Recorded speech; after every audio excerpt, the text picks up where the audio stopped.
Bonjour à tous, voici la correction des questions portant sur le texte d'une communauté chrétienne en Bithynie. Il s'agissait d'un extrait de la correspondance de Pline le Jeune, qui écrit dans ce texte à Trajan, l'empereur, vers 112-113 après Jésus-Christ. Sa lettre témoigne de sa difficulté à trouver des critères pour punir les adeptes de cette nouvelle religion dans les provinces romaines.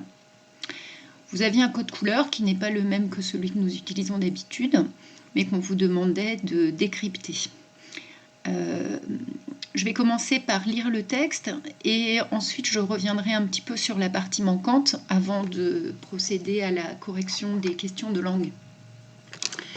Je n'ai jamais assisté aux interrogatoires sur les chrétiens. Je ne sais en quoi et jusqu'à quel point il est de coutume qu'ils soient punis ou soumis à la question. Soumis à la question, ça veut dire torturés. Le passage en italique correspond au passage manquant. Nec mediocriter aesitavi, ça veut dire je n'ai pas hésité médiocrement, c'est-à-dire je n'ai pas hésité qu'un peu. Sitne aliquod discrimen aetatum, an quam libet teneri ni la robusturibus differente. Il n'a pas hésité entre deux, il n'a pas hésité qu'un petit peu, donc ça veut dire qu'il a beaucoup hésité, pour savoir si il devait faire une différence aetatum d'âge entre les différents chrétiens qu'il devait interroger, ou bien si il devait traiter de la même manière teneri et robusturibus, c'est-à-dire les jeunes et fragiles, robusturibus, et les plus robustes. Donc ça, c'est la première question que se pose Pline. En situation de devoir exécuter les ordres de l'empereur, qui lui demande de torturer les chrétiens, de les punir, de les persécuter, il lui demande s'il doit faire une différence selon l'âge des personnes interrogées. Ou est-ce qu'il doit traiter de la même manière un adulte et un enfant, une femme et un homme, etc. Detur penitentiae venia an eiqui omnino Christianus fuit, desisse non prosit. Là, il s'agit d'une deuxième hésitation. À chaque fois, l'hésitation entre deux positions est exprimée par le « an » au milieu de la balance. Donc, deuxième interrogation, il se demande si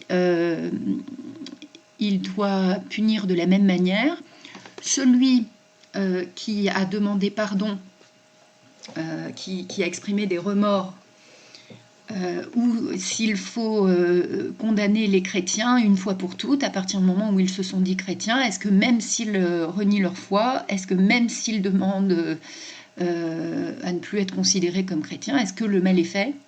Ou bien est-ce qu'on peut accepter qu'un chrétien exprime des regrets? Et puis troisième hésitation, nomen ipsum si flagitis cariat, an flagitia coaerentia nomini pugnantur. Il se demande à ce moment-là s'il faut punir un chrétien, même s'il se comporte comme un honnête homme, ou bien s'il ne faut l'arrêter qu'à partir du moment où il a commis un délit.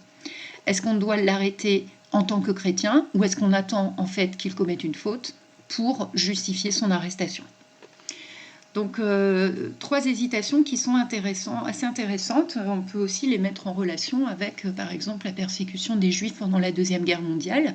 Est-ce qu'on arrêtait les gens uniquement parce qu'ils étaient juifs, ou bien est-ce qu'on attendait qu'ils commettent une faute pour les arrêter? Enfin, ce sont des questionnements que l'on a pu se poser dans différents temps de persécution de l'histoire, évidemment. Et donc la fin du texte. Cependant, pour ceux qui étaient accusés en tant que chrétiens devant moi, j'ai suivi la procédure suivante. Je les ai interrogés pour savoir s'ils étaient chrétiens. J'ai interrogé une seconde et une troisième fois ceux qui avouaient en les menaçant de supplice. J'ai ordonné que soient traînés en prison ceux qui persévéraient.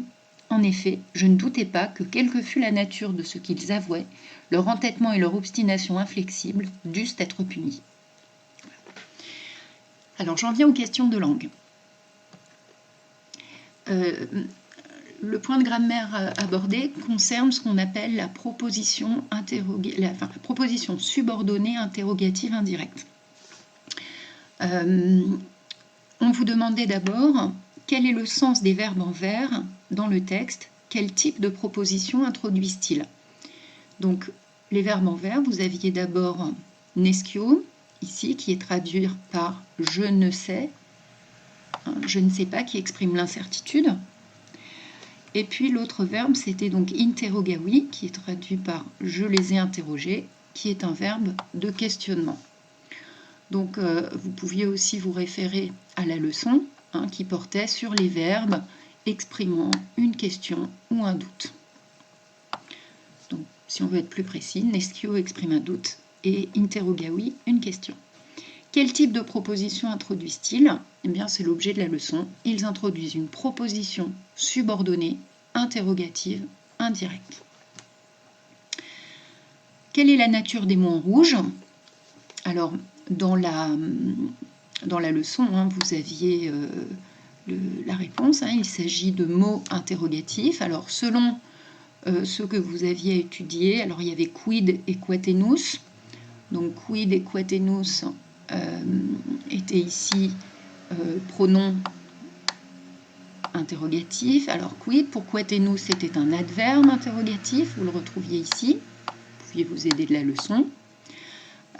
Ensuite, vous aviez le nez et les ânes, qui correspondent pour leur part à l'expression d'une double interrogation. Ce sont également c'est ce qu'on appelle très exactement des particules interrogatives. On peut quasiment les considérer comme des adverbes, mais très précisément, ça s'appelle des particules interrogatives. Voilà.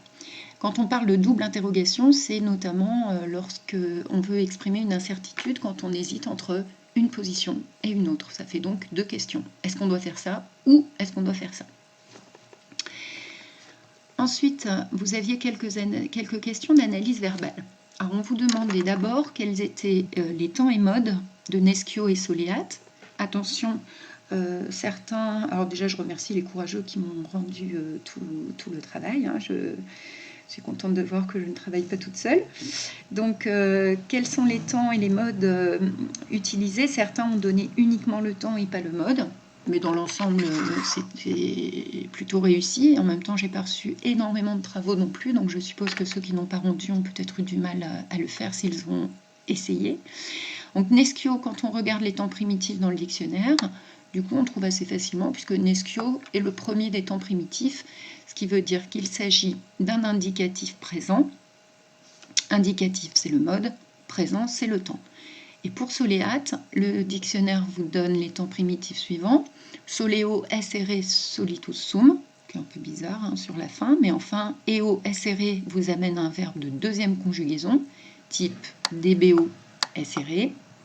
Et donc la terminaison que l'on cherche, eat, on l'a retrouvée ici, avec dbeat, si il veut pas... Avec dbeat, il s'agissait donc d'un subjonctif présent.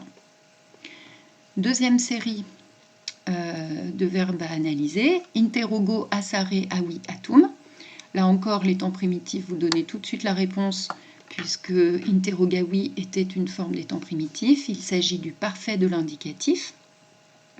Pour essent, il s'agit d'une forme du verbe être, donc il suffisait de se reporter à la page 318 du manuel numérique pour retrouver que essent était du coup un subjonctif imparfait. IMP ici, c'était imparfait du subjonctif.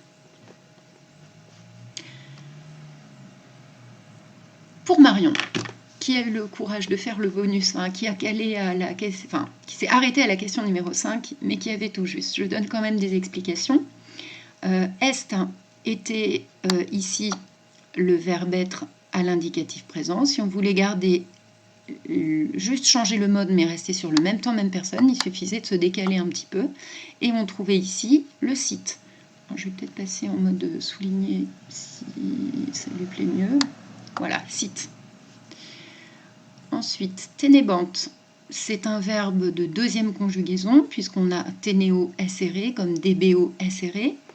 La terminaison qui correspond à tenebant, c'est debebant, et donc le transfert au subjonctif vous donnez deberent.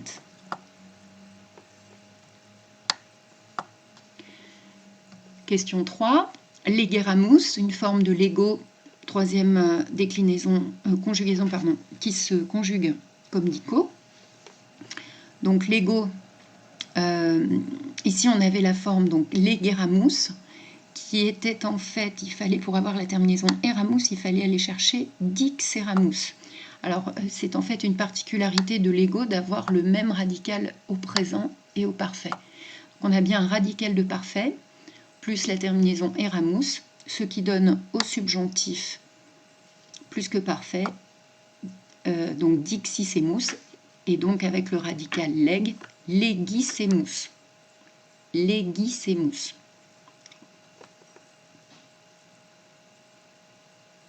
Et tout à l'heure, oui, je vous ai dit debebant, deberent, ce qui donne, hein, j'ai pas fait la transposition pour, ça donne donc tenebant, tenerent.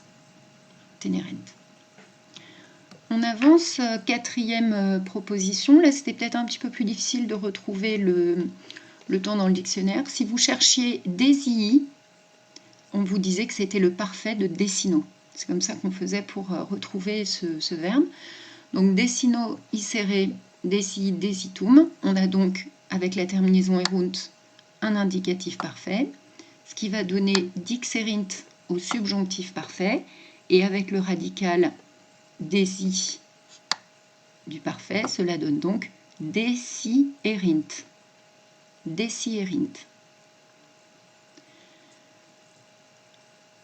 Deuxième colonne, donc deci, c'est toujours le même verbe, donc c'est toujours un parfait de l'indicatif qui va donner donc dixerim au subjonctif parfait. Si on construit avec un radical de parfait, cela donne decierim, donc D-E-S-I-E-R-I-M.